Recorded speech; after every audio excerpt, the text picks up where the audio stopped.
अस्सलाम वालेकुम, मैं हूं डॉक्टर साद। आज की वीडियो एक दिन वाले चूज़े के हवाले से है। बहुत से भाई कॉल्स और मैसेज करके पूछ रहे थे कि भाई इस जनवरी के महीने में हमें चूज़ा डालना चाहिए या नहीं, हमें मुकम्मल तौर पर गाइड करें। इंशाल्लाह इस वीडियो में आपको मुकम्मल तौर पर गाइड करेंगे कि आपको इस महीने में एक दिन वाला चूज़ा डालना चाहिए। अगर डालना चाहिए तो उसके लिए कौन कौन सी एहतियाती तदाबीर हैं, इसके अंदर मोर्टेलिटी की रेशो कितनी होगी, चूज़ा आपको कहाँ से मिलेगा, कैसा आपको चूज़ा लेना चाहिए, आपने फीड कौन सी इस्तेमाल करनी है, चूज़े को रखना कैसा है। इंशाल्लाह तमाम तरह प्रोटोकॉल आपके साथ इस वीडियो में मैं शेयर करने वाला हूं, तो वीडियो को आखिर तक ज़रूर देखिएगा। तो चले बिला तखीर वीडियो का आगाज़ करते हैं। सबसे पहले बात करते हैं अपने पहले सवाल के ऊपर कि आपको इस मौसम में अभी चूज़ा डालना चाहिए या नहीं अपने फार्म में।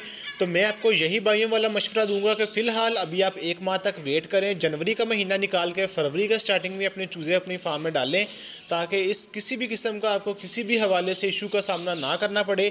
अगर आप अभी अपने फार्म में चूज़ा डालते हैं, इस टाइम शदीद सर्दी है, शदीद सर्दी के बाइस बहुत ज़्यादा बीमारियों का आपके चूज़े के अंदर आने का ख़तरा है, जिसमें नज़ला, ज़ुकाम, खांसी और इसके अलावा टेम्परेचर को मेंटेन करने के हवाले से भी आपको बहुत ज़्यादा इश्यूज़ का सामना करना पड़ सकता है, जिसमें आपको आग वाली भट्टी, कोयले या गैस वाली भट्टी जलाकर टेम्परेचर को मेंटेन करना पड़ेगा। उसके ऊपर आपका बहुत ज़्यादा खर्चा आ सकता है। इसके अलावा चूज़े की आपकी मोर्टेलिटी भी सर्दी की वजह से ज़्यादा होगी और आपको उल्टा फ़ायदे के बजाय नुकसान होगा। तो कोशिश करें अभी आप एक माह तक वेट करें। एक माह वेट करने के बाद फरवरी के स्टार्टिंग में अपने फार्म में चूज़ा डालें। फरवरी के स्टार्टिंग में आपको टेम्परेचर को मेंटेन करने के हवाले से भी कोई इशू का सामना नहीं करना पड़ेगा, बीमारियों का ख़तरा भी कम हो जाएगा।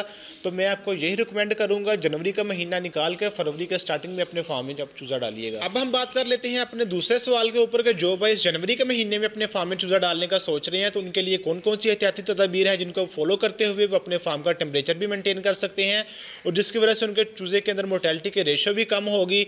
तो सबसे पहले बात कर लेते हैं टेम्परेचर को मेंटेन करने के हवाले से। अगर आप इसी महीने में, क्योंकि शदीद सर्दी पड़ रही है, शदीद सर्दी के मौसम में अगर आप अपने फार्म में चूज़ा डालते हैं, तो सबसे पहले आपको अपने फार्म का टेम्परेचर मेंटेन करना होगा, जिसके लिए आपको ब्रूडर की ज़रूरत पड़ेगी कि अच्छा सा ब्रूडर लेकर अपने फार्म के अंदर लगाएं, जो कि आपके फार्म के अंदर टेम्परेचर को मेंटेन कर सके, हीट को बरकरार रख सके।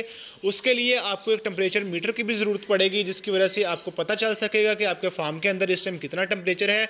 तो इस सर्दी के मौसम में आपने 35 डिग्री से लेकर 37 डिग्री तक अपने फार्म के अंदर टेम्परेचर को मेंटेन करना है, जिसके लिए आप गैस वाला ब्रूडर, बिजली वाला ब्रूडर या कोयले वाला ब्रूडर यूज़ करके अपने फार्म के अंदर टेम्परेचर को मेंटेन कर सकते हैं। इसके अलावा अगर आपने अपने फार्म के अंदर टेम्परेचर को मेंटेन कर लिया, टेम्परेचर के मेंटेन होने की वजह से आपके चूज़े की ग्रोथ अच्छी होगी, जिसकी वजह से उसका वजन बढ़ेगा। वजन बढ़ने की वजह से आपको चूज़ा का अच्छा खासा मुनाफा देकर जाएगा।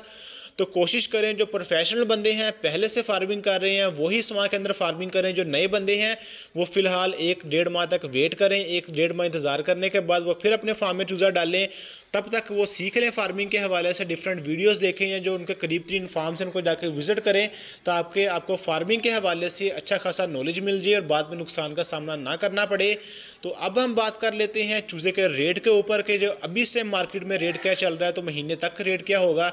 अभी इस टाइम मार्केट के अंदर 60 रुपये तक चूज़े का रेट चल रहा है, क्योंकि अभी स्टार्टिंग है, अभी सर्दी है, चूज़ा भी महंगा मिल रहा है, अंडा महंगा है, जिसकी वजह से चूज़ा भी आपको महंगा मिलेगा। तो अगर आप एक माह तक चूज़े का डालने का वेट कर लेते हैं तो अंडे का रेट भी नीचे आ जाएगा, चूज़ा भी आपको सस्ता मिलेगा। तो मैं तो आपको यही रिकमेंड करूँगा कि आप अभी फ़िलहाल एक माह तक वेट करें, फिर बाद में अपने फार्म में आप चूज़ा डालिएगा। ये तमाम इन्फॉर्मेशन अगर आपको पसंद आई हो तो हमारे चैनल को सब्सक्राइब कर लें, ताकि इस तरह के मज़ीद इन्फॉर्मेटिव वीडियोज़ और रेट्स के हवाले से तमाम वीडियोज़ आप तक आसानी से पहुँचती रहें।